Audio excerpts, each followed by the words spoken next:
Bueno, a ver, vamos a ir empezando. Me parece que tengo que ir aceptando gente. Así que bánquenme un rato a ver si entra alguien más.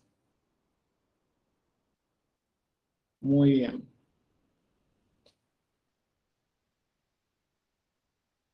Espera un rato y admito todo.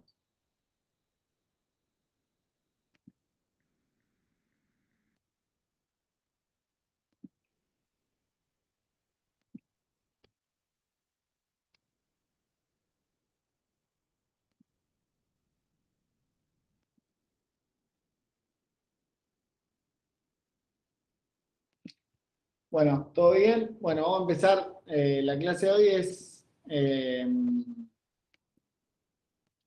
traumatismo y heridas y después un poquito de lesiones de piel. ¿Bien? La realidad, ¿ven todos ahí o no? O alguien que me diga que ve. Sí, sí, lo veo. Que haya presentación. Bueno, entonces hay dos temas que nada tienen que ver uno con otro, pero bueno, son patologías o problemas de la piel. Es un tema, yo más o menos a los alumnos de la clase habitualmente les digo que hay dos cosas importantes que ustedes tienen que más o menos tener en cuenta, que una es lo que tienen que saber para rendir un examen de cirugía de pregrado y otra la que tienen que saber ustedes para la vida diaria. La realidad es que para el examen por ahí no es tan importante, no significa que nadie se lo vaya a tomar, pero no es un tema que sea tan tomado ninguno de los dos. Pero para la vida diaria, el tema del traumatismo de herida tiene mucha implicancia médico-legal. Bien, entonces sí es importante que ustedes sepan manejar todo lo que sea traumatismo y heridas, porque muchas veces van a ser ustedes los que reciban un paciente por primera vez con una lesión, con una herida, con un golpe, etcétera, etcétera, y eso el día de mañana puede llegar a ser importante para cuando haya algún conflicto de las partes que estén involucradas en el hecho. ¿Estamos? Entonces tenemos que dentro de los traumatismos tenemos las contusiones y las heridas. ¿Bien? Dentro de las contusiones, que según el mecanismo de acción o de lesión que esté involucrado, va a ser una herida cerrada, no va a haber una solución de continuidad en la piel. ¿Estamos? Lo que vamos a ver dentro de las contusiones son las equimosis, los hematomas y los seromas. En casi todos estos van a estar presentes el dolor y el edema. Esa es más que nada la clínica. Y lo que se le va a sumar al hematoma, a diferencia de la equimosis, es que tiene tumor. ¿Bien? O sea, hay un bulto. ¿Qué es la equimosis? Es el traumatismo cerrado de piel que involucra simplemente el tejido, el tejido cutáneo con ruptura de capilares superficiales. Y no hay casi no hay edema y suele ser un golpe mucho más pequeño que lo que es el hematoma. El hematoma, que es el que ven a la derecha de la pantalla, es una equimosis con tumoración. ¿Por qué? Porque hay ruptura de vasos sanguíneos de mayor calibre, entonces hay bolsas sanguíneas, se podría decir que se forman una bolsa de sangre y edema. ¿Estamos? La diferencia del equimosis y el hematoma más que nada es eso. En el hematoma puede no haber cambio de coloración de la piel, aunque es raro. ¿Cuáles son los aspectos más importantes de las equimosis y de los hematomas? El tiempo de evolución. ¿Está? Por ejemplo, en la medicina legal, no sé, viene alguien por un accidente laboral y denuncia que trabajando se le cayó algo en la cabeza y se golpeó. Entonces, obviamente uno le va a hacer la historia clínica, va a preguntarle, bueno, ¿cuándo sucedió eso? La coloración que va a tener el equimosis o el hematoma va a decirnos a nosotros cuánto tiempo de evolución lleva ese traumatismo. Entonces tiene, por supuesto, que tener una cierta correlación entre la coloración y el tiempo de evolución que refiere la persona, ¿no? Sabemos que al principio va a tomar una tonalidad rosácea, después va a ir tendiendo al azulado y después va a ir virando hacia una coloración amarillo-verdosa hasta lograr la coloración habitual. Entre todo esto pueden llegar a pasar 2 semanas. Entonces, si viene una persona que viene con una lesión, una equimosis, un hematoma, con una coloración ya un poco amarillenta alrededor del color rosáceo, eso nunca puede ser producido en las últimas 48 horas. Entonces, es sumamente importante la descripción en la historia clínica de lo que estamos viendo. Así podemos dar un montón de ejemplos. Por ejemplo, algún maltrato de una mujer o maltrato de los niños, todas estas cosas nos van a ir hablando del tiempo de evolución. Y es fundamental que siempre, generalmente estas cosas suelen pasar en las guardias.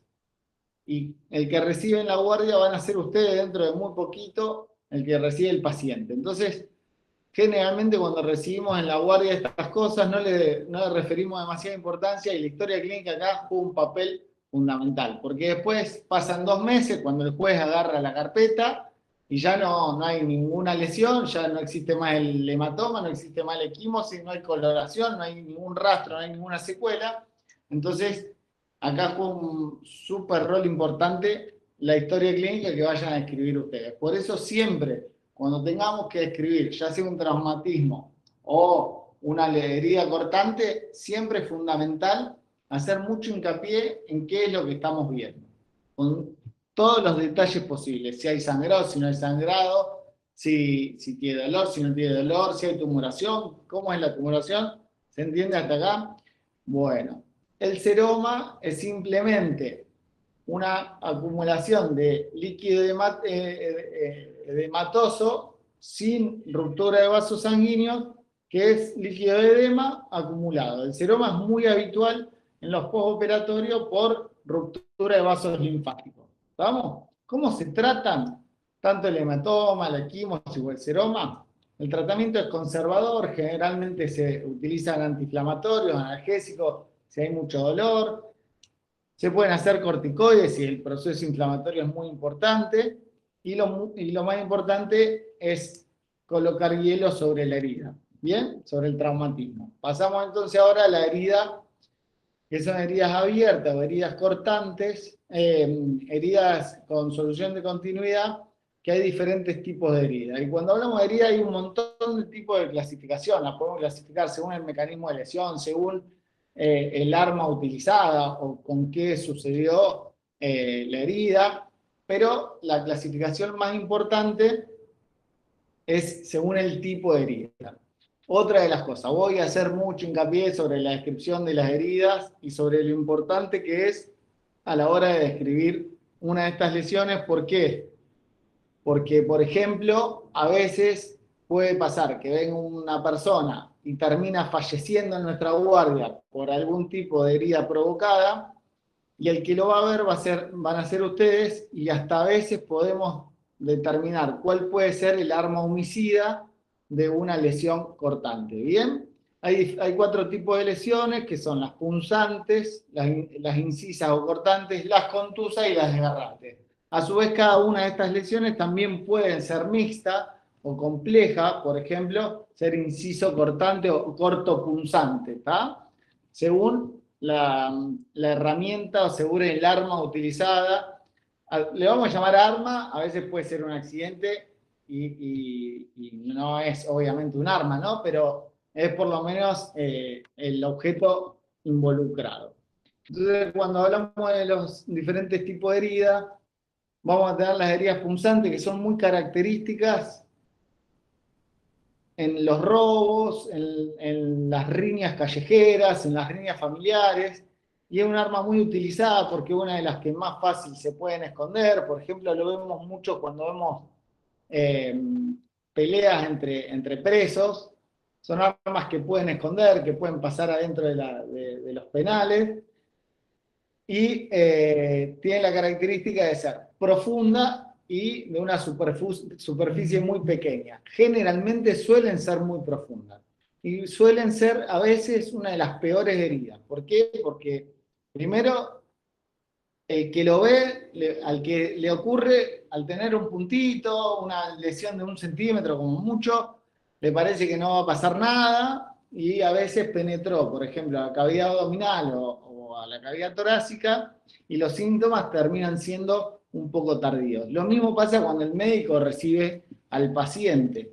Entonces, toda herida punzante suele ser a la que más le tenemos que prestar atención. Tenemos que, muchas veces, cuando pasa esto en la cavidad abdominal, terminar explorando la herida a ver si hubo o no ingreso a la cavidad. Una vez que ingresa a la cavidad, ya hemos hablado en anatomía en el seminario anterior, la cavidad abdominal es una cavidad virtual, o sea, tiene presión negativa, y todas las vísceras están muy pegaditas al peritoneo. Entonces, ni bien ingresa el objeto punzante, es muy fácil de que se lesione ya sea el intestino, el hígado o el vaso.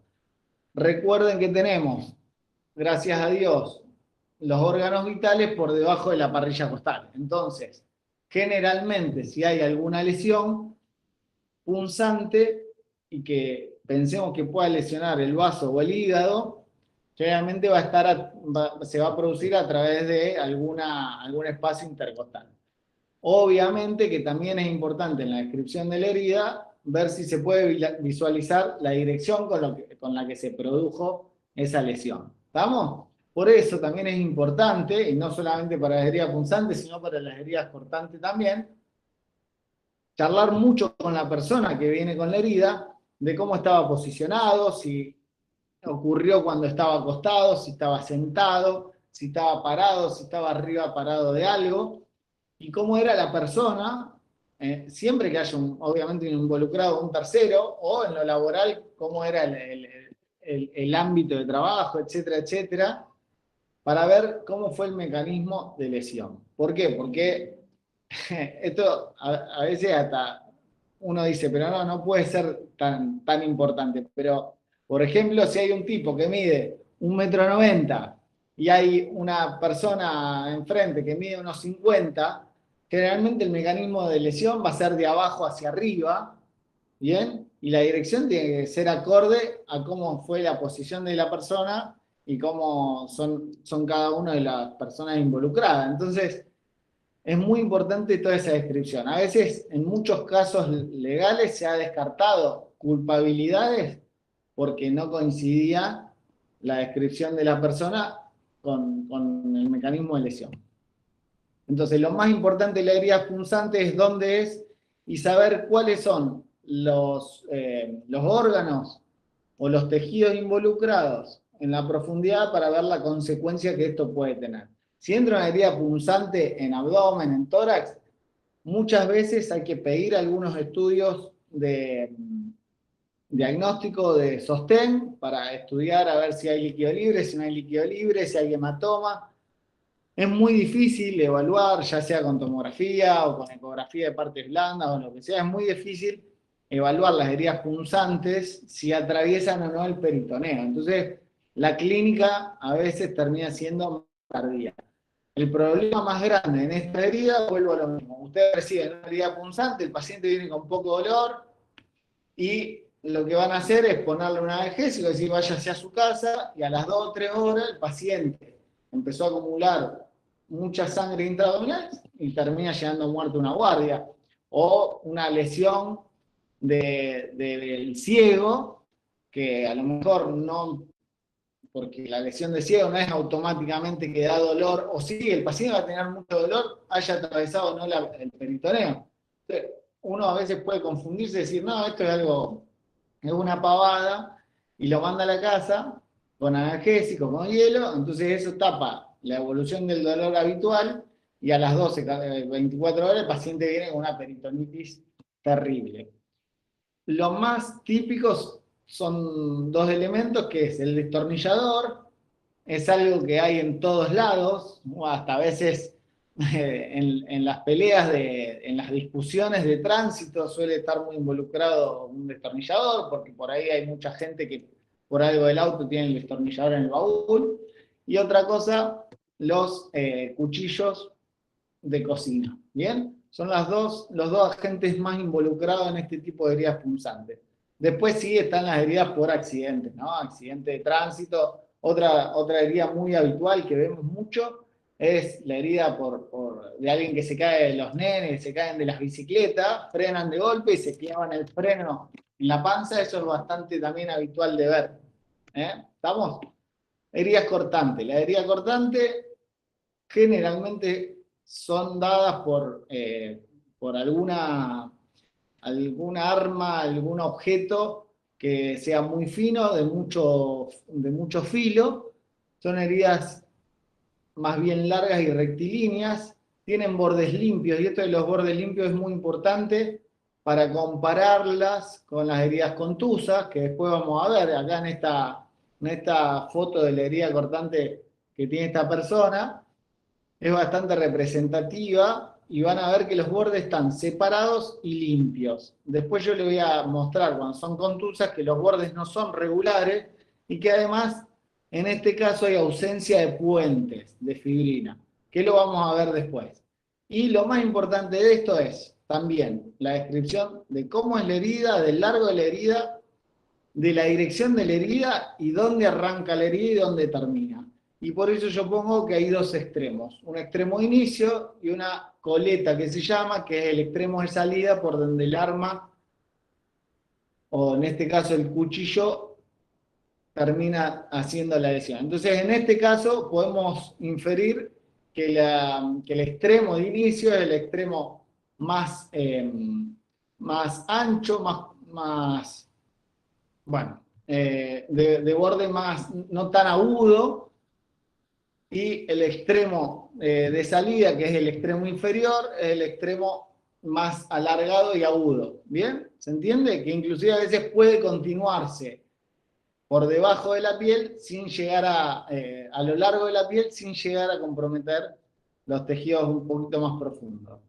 Acá tenemos entonces los ejemplos de heridas contusas. Estos son generalmente elementos romos, ya sea un bate de béisbol, una botella, generalmente generan estas lesiones. Acá hay un poco de mezcla de lesiones, ¿no? En la frente de este muchacho. Son heridas anfractuosas que se llaman, de bordes irregulares. Fíjense abajo, tiene los bordes irregulares porque es por ruptura, por potencia y por impacto. O sea que esto nunca va a generar, fíjense que a lo mejor el mismo elemento generó diferentes tipos de lesiones. Ahí en la frente, sobre el ojo derecho, en la región frontal derecha, a lo mejor se usó el mismo arma o el mismo objeto, pero al no impactarse con demasiada fuerza no generó ruptura de la piel.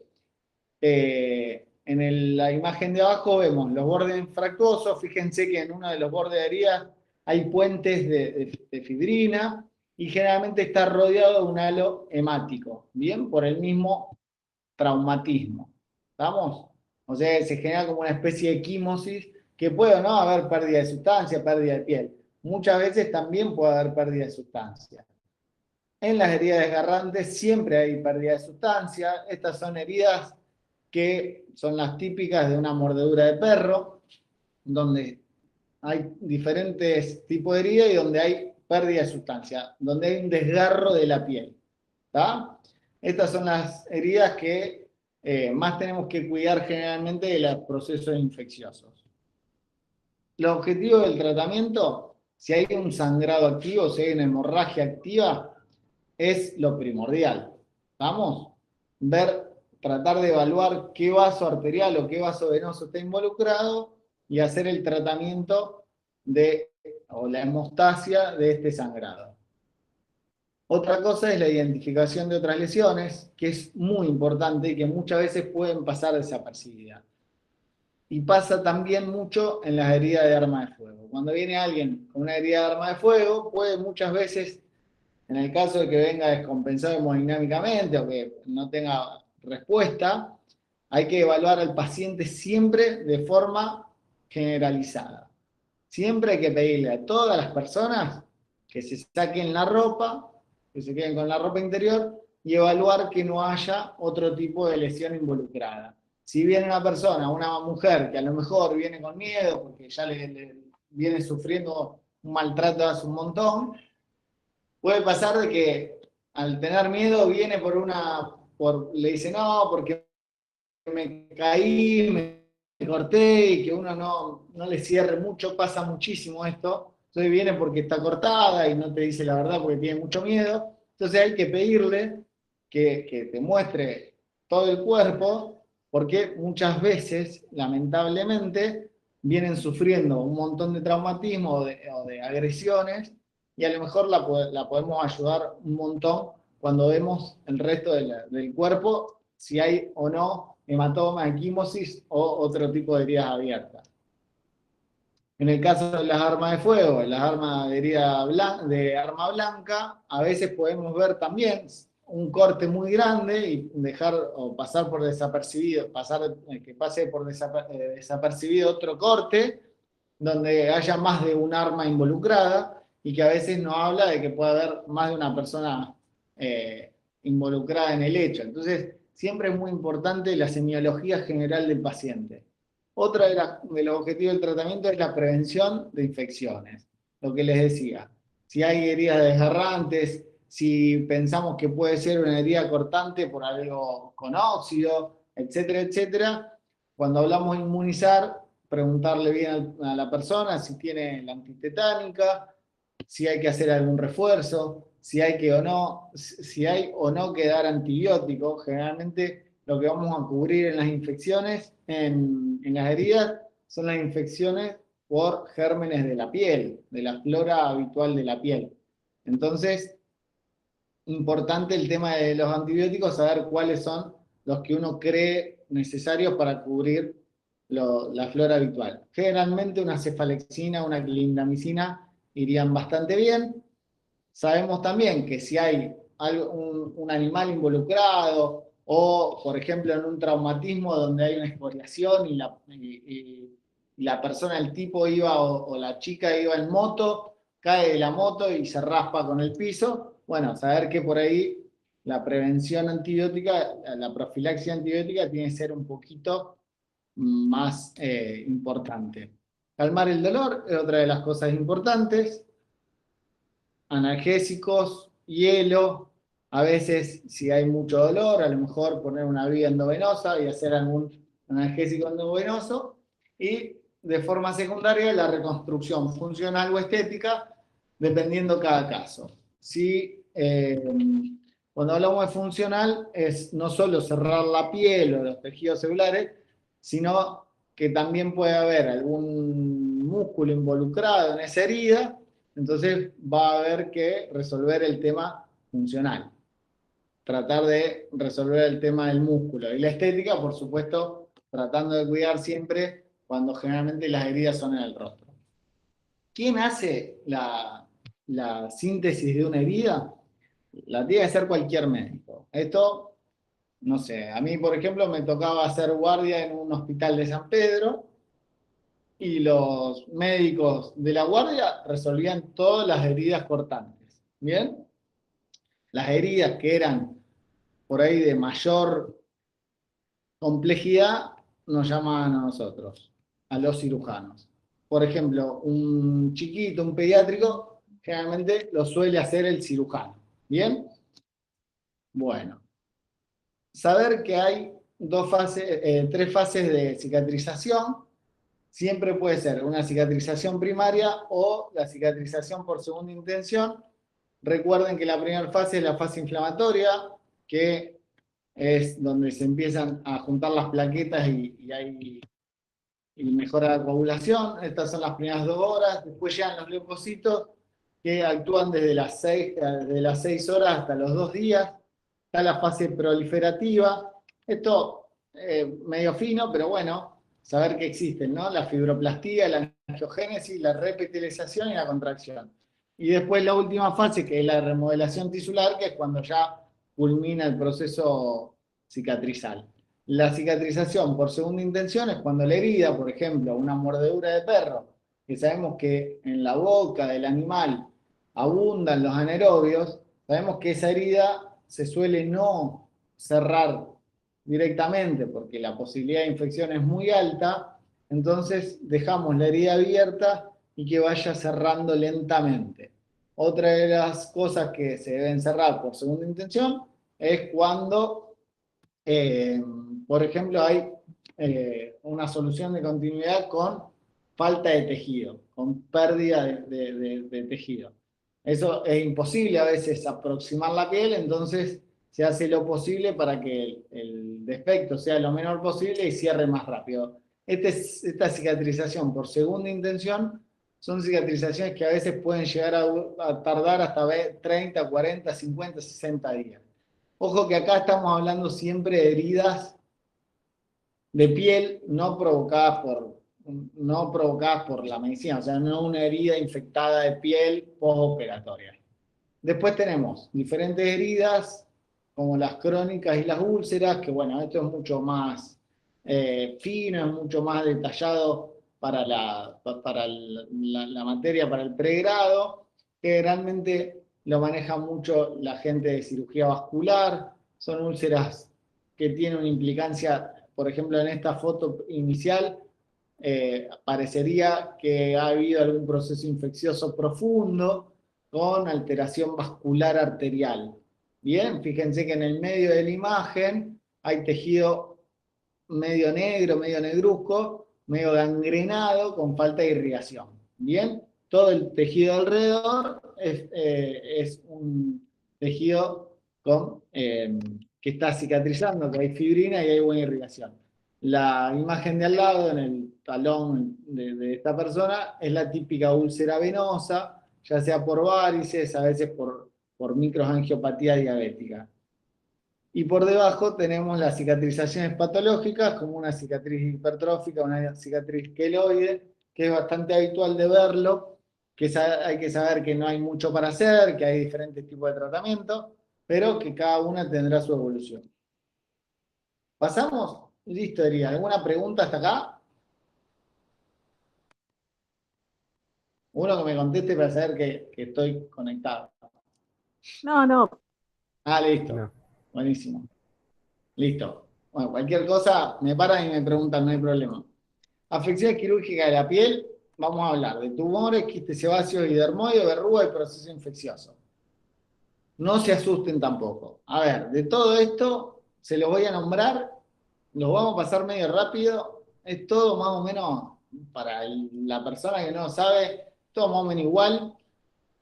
Lo que yo quiero, o que lo que la cátedra por ahí puede pretender, es que ustedes reconozcan cuáles son las cosas que tienen que tener cuidado y derivar de urgencia a un dermatólogo, y cuál es lo que ustedes deben resolver en una guardia y cuál es lo que ustedes se tienen que quedar tranquilos y decir, bueno, vos con tiempo anda a ver al dermatólogo si es que te genera alguna duda.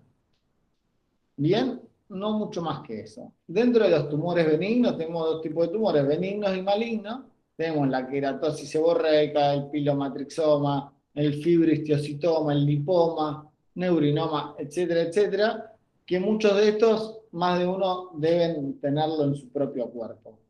El único que por ahí nosotros, como cirujano general, por ahí tenemos que prestarle más atención y operar, son los lipomas, los neurinomas, y después algún que otro tumorcito que no pueda resolver el dermatólogo, si es que requiere resolución quirúrgica. Tenemos la queratosis seborreica, que son imágenes múltiples de lesiones resecas, amarronadas, el típico lunar de las personas más grandes, el pilomatrixoma, un punto que a veces no requiere ni siquiera tratamiento quirúrgico, fibrohistiocytoma, muchas veces son lesiones del nacimiento, generalmente hay más de unas en el cuerpo de cada persona, ¿bien?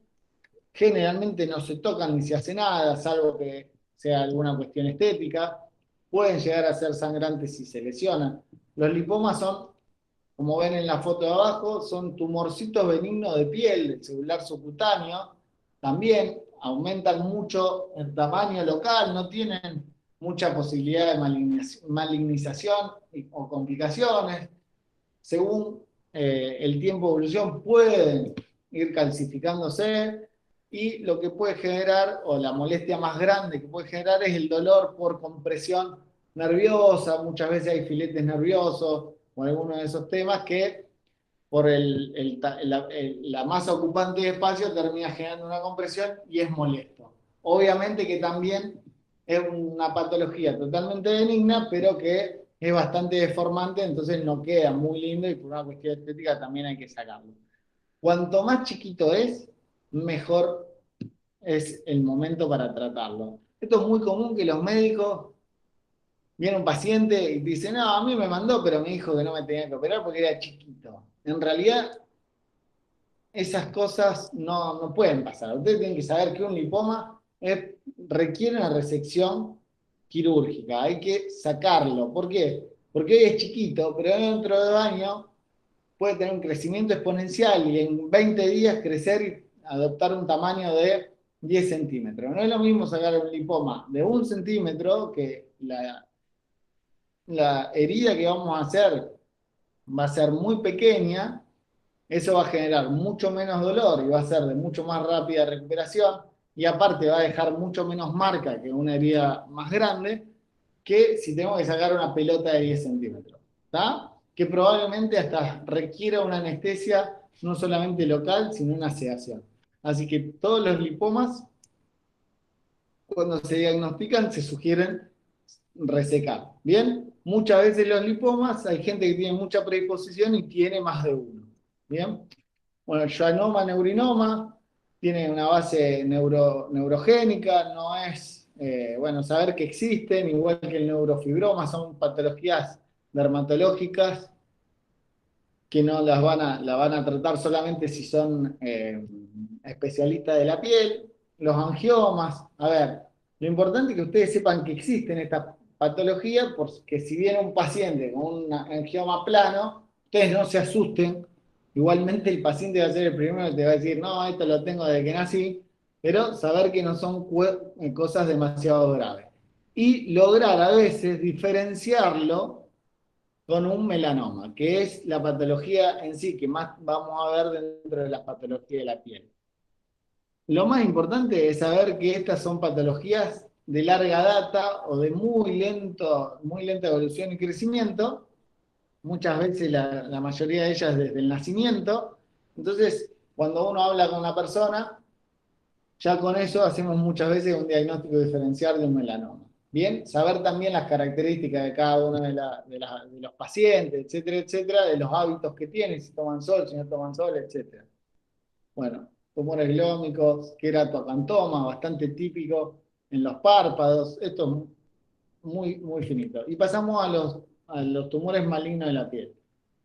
Dentro de los tumores malignos de la piel tenemos los carcinomas vasocelular, los epidermoides, los melanomas malignos, y después vienen otros bastante menos frecuentes. De todos los cánceres de la piel, si bien yo les había dicho que por ahí el melanoma es lo que más hincapié íbamos a hacer, el carcinoma vasocelular es por lejos el más frecuente. El más frecuente de nuestro medio, en nuestro país, y no significa que sea mucho menos importante, pero la malignidad que puede llegar a tener un carcinoma vasocelular comparado con un melanoma es muy diferente. Por eso el melanoma es muy importante. Cualquiera de los tres es importante, obviamente, diagnosticarlo y tratarlo, pero el melanoma es el que más miedo, el que más respeto necesitamos tenerle.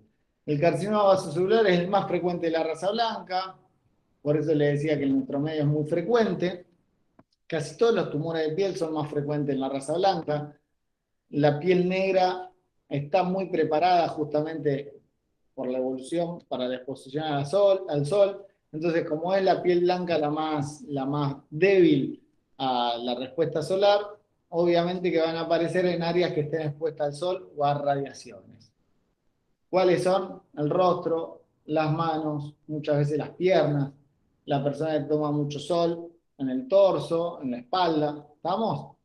Bueno, la mayor incidencia es entre la sexta y séptima década, no dan metástasis generalmente, son de alta recurrencia local y se llaman vasocelulares porque se originan en las células basales. Esto es importante, que no dan metástasis, simplemente es de tratamiento local.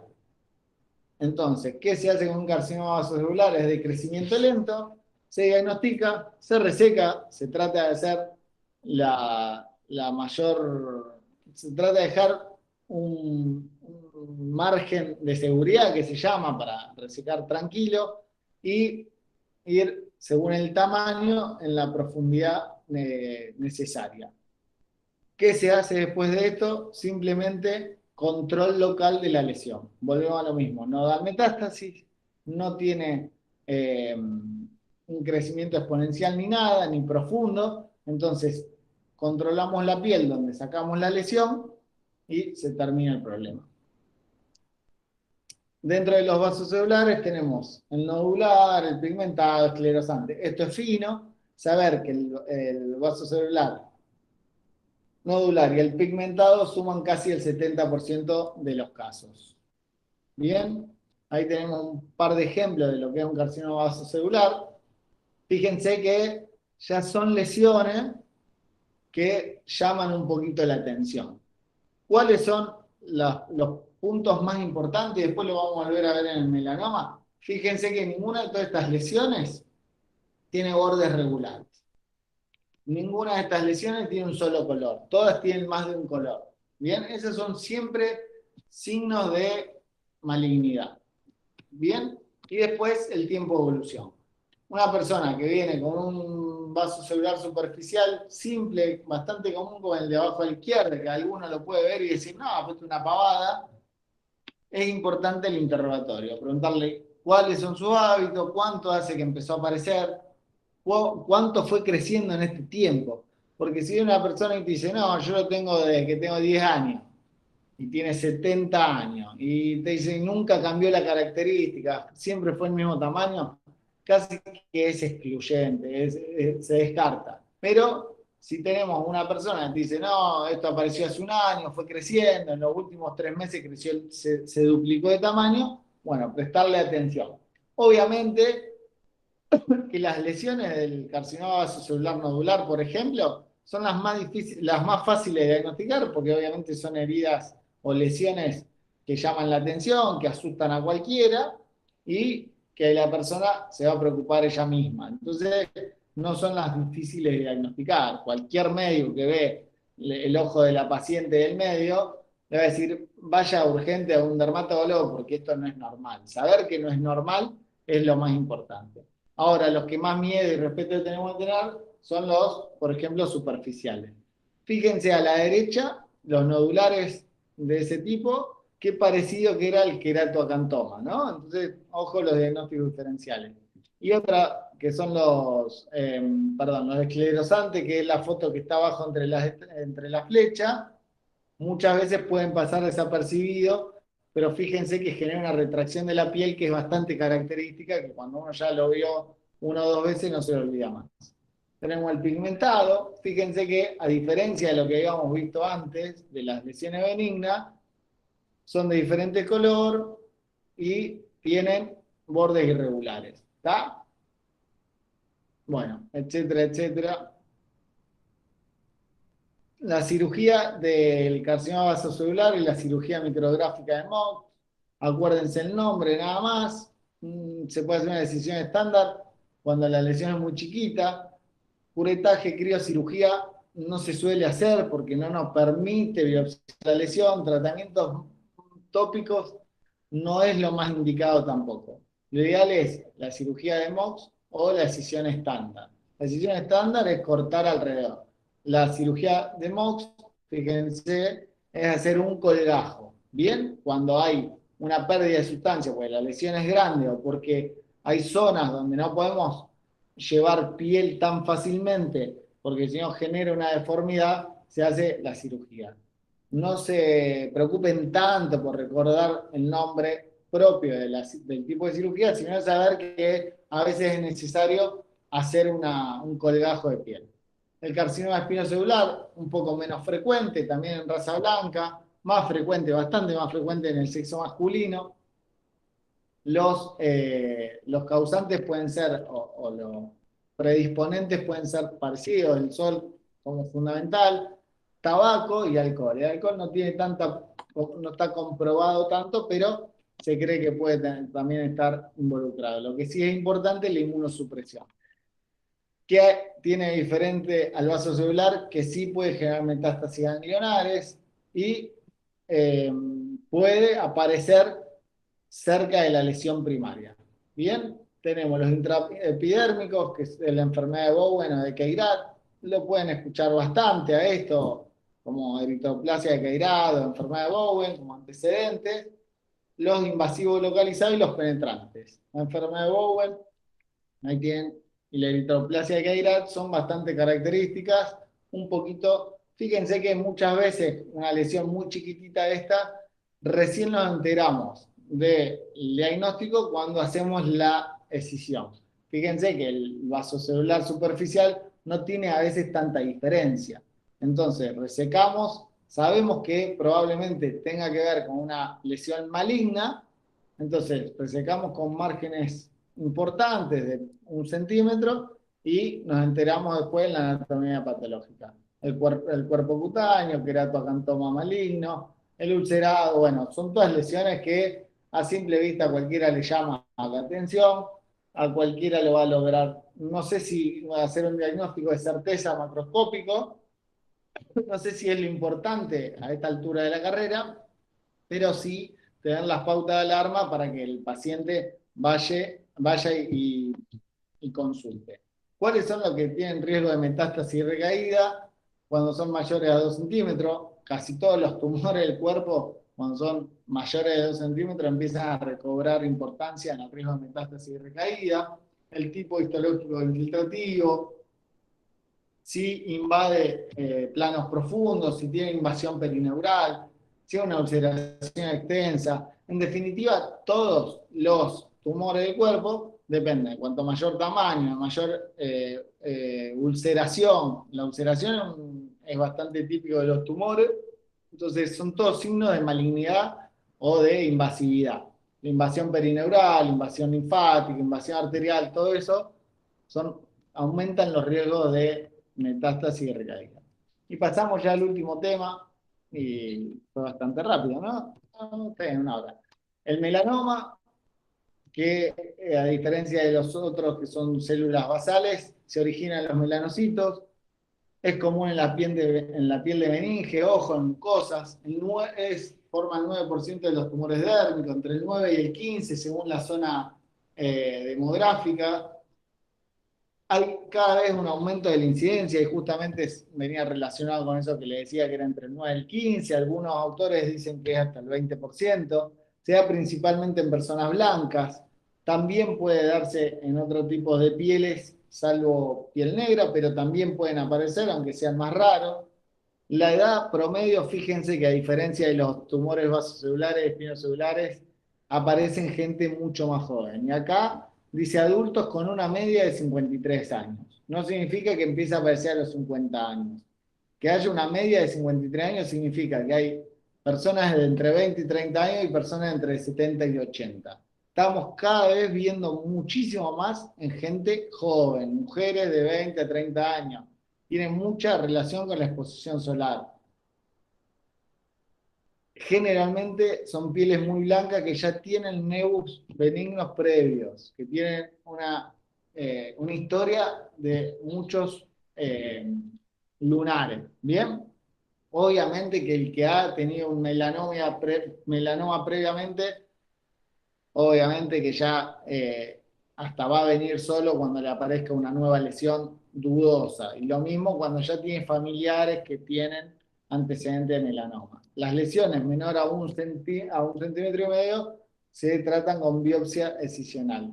Hay diferentes tipos de melanoma. El más común, el más habitual es el melanoma de extensión superficial, que volvemos a lo mismo. Fíjense, son por ahí los melanomas, son las lesiones más jodidas, si bien, y encima son las más frecuentes, pero son las más jodidas porque son las que menos nos llaman la atención. Fíjense que el léntigo maligno, uno lo ve y dice, che, esto tremendo lo que tiene ahí.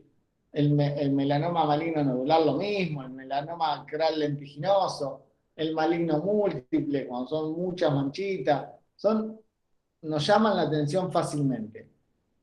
Todas las imágenes que estoy mostrando les llama la atención. Pero la extensión superficial, que si bien acá dice que constituye el 40% de melanoma, yo les podría decir que hasta el 60 y el 70. Son los más frecuentes, aparecen en la espalda, en las piernas, aparecen en el tórax, aparece en cualquier lugar que tenga exposición solar, miden 2,5 centímetros de diámetro, eso bueno, puede medir menos. Muchas veces empieza a preocuparnos y asustarnos más cuando aumentan los 2 centímetros, como habíamos dicho. Es plano, de color café rojizo, y a veces puede ser múltiple. Paso rápido, porque ya le mostré las imágenes, y tenemos la regla del ABCD. ¿Y qué significa esto? Que en cada una de las lesiones de piel vamos a aplicar esta regla. ¿Y en qué se basa? La A de asimetría, la E de bordes, la C de color y la D de diámetro. Son las 4 características a las que tenemos que hacer mucho hincapié, a las que le tenemos que prestar mucha atención. La simetría es lo que yo le decía. Fíjense que, no, eso no se lo había nombrado. Fíjense que generalmente la lesión maligna es asimétrica. O sea, si nosotros trazamos una línea por el medio de la lesión del lado izquierdo, la parte media que queda del lado izquierdo de la línea es muy diferente a la parte derecha. Fíjense que un lunar normal generalmente es muy simétrico de un lado a otro. Los bordes, estos sí se los nombré, la lesión o tumor tiene bordes irregulares, diferente a los bordes de una lesión común. El color cambia de un área a otra, colores tipo bronce, negro, y generalmente hay más de un color. Bien, generalmente los lunares benignos, las lesiones benignas, son uniformes. Y el diámetro, cuando es mayor a 6 milímetros de diámetro, ya empieza a preocupar. Mientras que muchas veces los lunares comunes, los nevus comunes, tienen menos de 6 milímetros. Otra cosa importante, que ya sí se las nombré, era el crecimiento y el tiempo de aparición. ¿Estamos? Entonces, ustedes, estaría bueno que todos los que están prestando atención al seminario, se hagan de vez en cuando una revisión, conocerse sus lunares, conocerse su cuerpo, ver si aparece algo nuevo, si ven algo que les llame la atención, hacer esta regla del ABCD. No significa que porque hagamos la regla del ABCD vamos a estar tranquilos, porque ya veo que hacemos la regla del ABCD y tenemos una lesión simétrica de bordes regulares con un color uniforme, pero si es una mancha nueva que apareció muy de golpe, prestenle atención, háganle un seguimiento y si pueden consultar, nunca está de más. Ante cualquier duda, sacar un lunar, un nevo, una lesión de esta para biopsiar, una biopsia excisional. Hay 2 tipos de biopsia incisional, la biopsia excisional. La biopsia incisional es sacar un pedacito, cortar un pedazo, hacer una pequeña incisión y mandarlo a analizar. Y la excisional es cuando se saca toda la lesión que queremos tratar. Entonces, nunca está de más una pequeña biopsia de un nebus que es con anestesia local, 5 minutos, sin dolor y sin secuela. ¿Cómo se clasifica el melanoma? Se clasifica según la clasificación de Breglos y Clark, que es una mezcla de la invasividad que tiene en profundidad el tumor. El Breslow, fíjense el cuadro, cómo combina las 2 clasificaciones. La clasificación nivel 1 de Clark es confinar el epitelio y según Breslow es un Breslow 0. ¿Bien?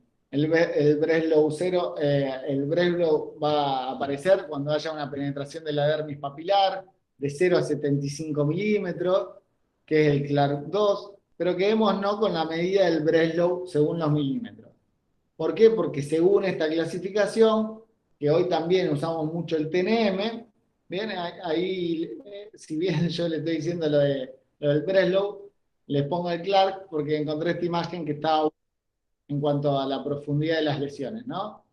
Si bien usamos mucho el Breslow, también hoy en día está muy, muy en boga el tema del TNM. ¿Por qué? Porque volvemos a lo mismo, el Breslow es simplemente la evaluación de la lesión primaria. Solamente evalúa el tumor, el melanoma. Ahora, dijimos que el melanoma tiene alta chance de metástasis ganglionaria a distancia. Entonces, para darle una clasificación precisa usamos el TNM. El T entonces sería el Breslow, el N la presencia o no de ganglios regionales o a distancia y el M la metástasis. Bien, ¿dónde puede metastasizar a la piel distante o subcutánea? Sería un M1, metástasis pulmonar es el 1B, que es uno de los lugares más comunes de metástasis, y el resto de las localizaciones M1C o M2. ¿Bien? También vamos a pedirle un laboratorio y vamos a ver que muchas veces el aumento del LDH con muchas otras patologías es un factor de mal pronóstico. ¿Vamos? ¿Qué hacemos entonces? Con el melanoma tenemos que evaluar, si bien habíamos dicho que la lesión mayor a 2 centímetros son las que tienen mayor potencial de metástasis, tenemos que evaluar siempre en el melanoma, aunque sean muy pequeñas, el tema de los ganglios regionales. Cuando el Breslow es, cuando hacemos la resección del melanoma, una vez que hacemos la resección del melanoma, recién ahí podemos clasificarlo en el Breslow, saber hasta dónde invadió el melanoma. Vamos a tener que el Breslow puede ser menor a 1 milímetro y vamos a hacer siempre un margen de 1 centímetro. Fíjense que si in situ y hacemos seguimiento, muchas veces no tenemos que resecarlo. Cuando es un melanoma o sospechamos un melanoma, quédense con que el margen perilesional tiene que ser siempre 1 centímetro. Cuando hacemos una resección de 1 centímetro de borde y tenemos que el Breslow es menor a 1 milímetro, solamente vamos a hacer seguimiento. Si el Breslow es mayor a 1 milímetro, lo que necesitamos es una resección mayor a 2 centímetros y sí o sí evaluar el ganglio centinela. ¿Qué es el ganglio centinela? La primera estación metastásica de la lesión.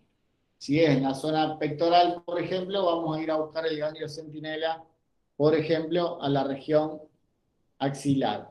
¿Cómo se hace el ganglio centinela?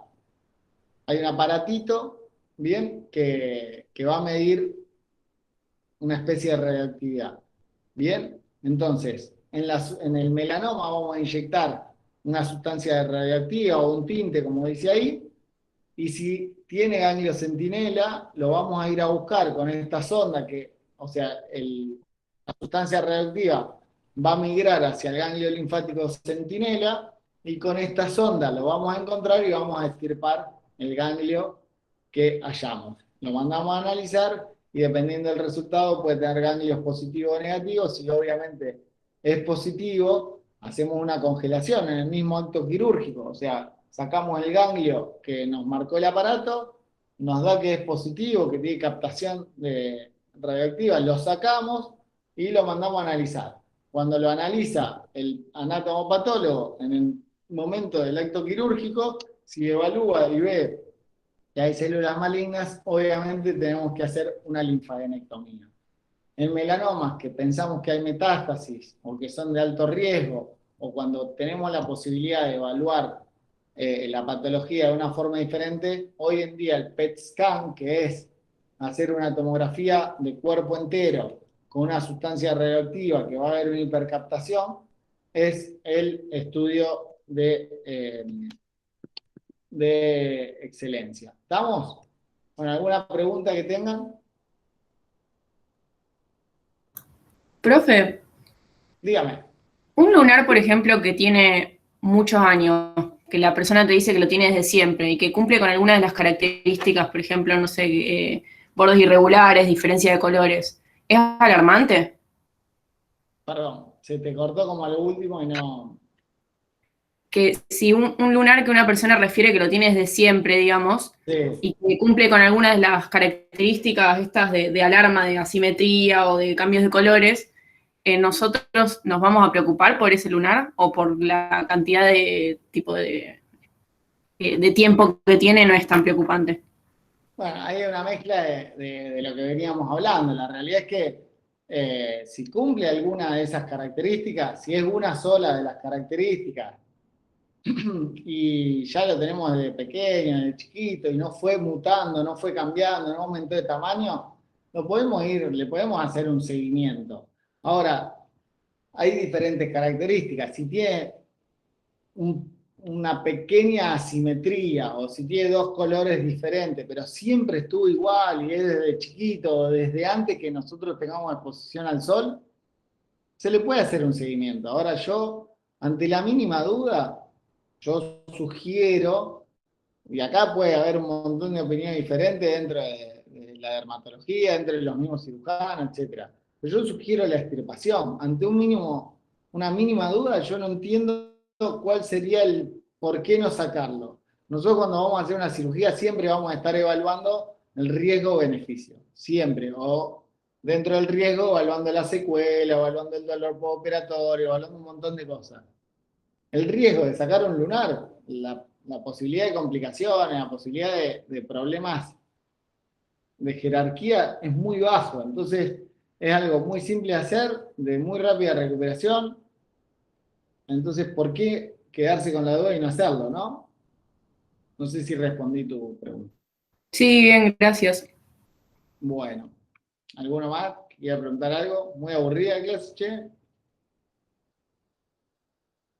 Sí, está bien. No, profe, Está estuvo bien. bueno. Para un viernes de noche, está bien. Muy clara, por eso no hay dudas.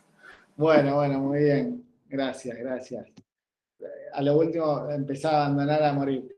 Bueno, así que nos estaremos viendo en el examen final con la mayoría.